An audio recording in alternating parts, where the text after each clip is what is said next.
Bonjour à toutes. Un bel accouchement, c'est quoi? Pour vous, qu'est-ce que c'est qu'un bel accouchement? Est-ce que c'est un accouchement sans douleur?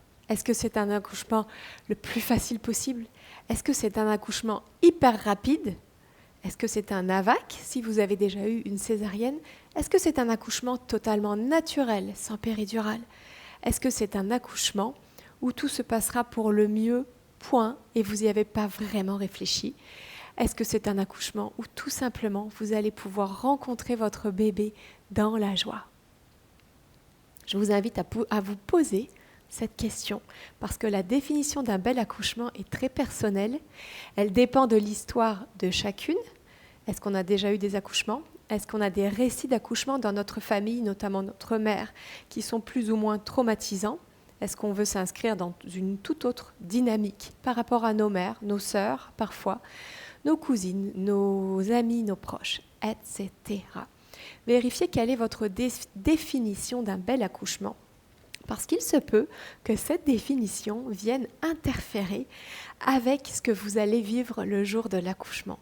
Évidemment, on a envie d'un type d'accouchement, on a des désirs profonds, c'est important de les respecter, c'est important si on souhaite un certain type d'accouchement, de s'y préparer, notamment si vous voulez faire un AVAC, un accouchement vaginal après césarienne, si vous voulez accoucher naturellement, c'est-à-dire sans analgésique, sans péridurale, si vous voulez accoucher en maison de naissance, si vous avez des désirs particuliers liés à votre accouchement, vous voulez accoucher dans l'eau, etc., c'est important d'honorer ces désirs profonds, de vérifier qu'ils nous appartiennent bien, à nous et à personne d'autre, et de s'y préparer parce que oui, si on veut un accouchement naturel ou un AVAC, il faut s'y préparer par le corps, en faisant du yoga prénatal par exemple, en apprenant les bonnes techniques de respiration, en se préparant en couple ou en tout cas en étant bien accompagné si vous êtes une maman solo.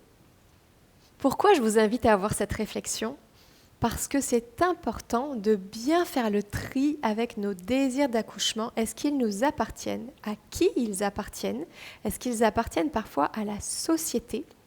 Pour pouvoir avoir une expérience dans la joie, une expérience qui ne laissera pas un goût doux, amer, une expérience qui va pouvoir être pleinement assumée. Je vous dis cela parce que j'accompagne des mamans depuis plus de 10 ans. J'ai moi-même accouché 2 fois et je sais, car je vois régulièrement des mamans qui ont des fantasmes d'accouchement et ces fantasmes ne sont pas une réalité pour elles. Ces fantasmes vont les orienter vers quelque chose qui n'est peut-être pas réalisable, qui peut-être ne se réalisera pas. On a parlé déjà du fait qu'on ne contrôle rien à l'accouchement. Et malheureusement, parfois, ça peut lier à une déception. Et je trouve que c'est dommage d'être déçu par la naissance de notre bébé parce que c'est un très très grand moment dans une vie et c'est un moment dont on va se rappeler toute notre vie. Vous pouvez vérifier ça facilement dans un souper de famille, dans un dîner de famille. Quand on parle d'accouchement, les femmes de 30 ans à 99 ans racontent leur accouchement. On se rappelle toute une vie de notre souvenir d'accouchement. C'est un souvenir qui est prégnant, qui nous marque, qui nous imprègne. Et le fait d'avoir réfléchi avant, pourquoi est-ce que je souhaite tel type d'accouchement? Est-ce que ça m'appartient? Est-ce que c'est parce que si j'ai tel type d'accouchement, je me sentirai une bonne mère? Oui, non, peut-être. Ayez cette réflexion, écrivez sur un journal si vous sentez qu'il y a des choses qui viennent pour vous, pour faire le tri dans vos idées. Faites le tri avec ce qui vous appartient et tout ce qui ne vous appartient pas, laissez-le de côté, laissez-le aller. Vous n'en avez pas besoin, on n'a pas besoin d'être alourdi par les choses qui ne nous appartiennent pas quand on devient mère.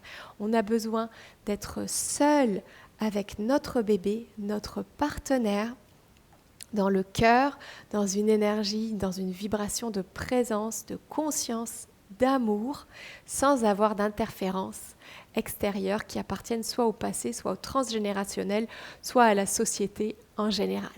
Pour vous donner un exemple, ces dernières années, les 20 dernières années, il y a eu toute une mouvance anti-péridurale.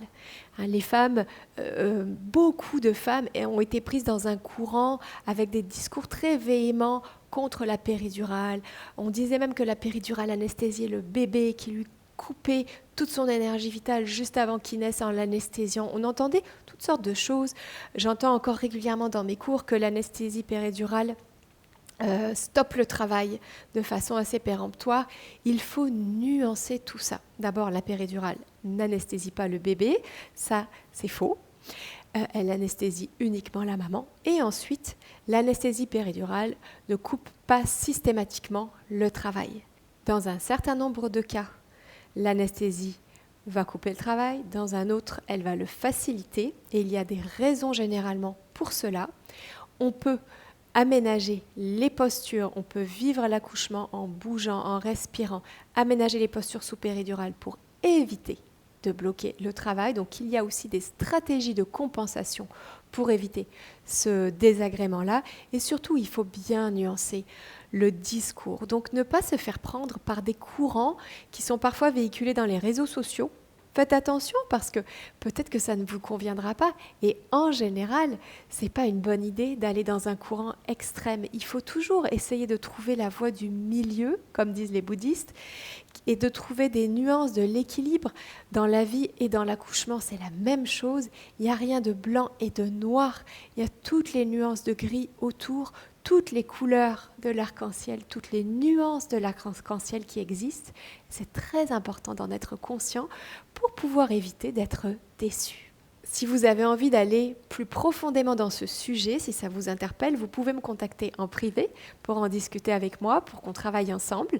Sinon, vous pouvez aussi mettre un like, un commentaire sous la vidéo pour échanger avec les autres participantes du groupe. Je vous dis à très bientôt.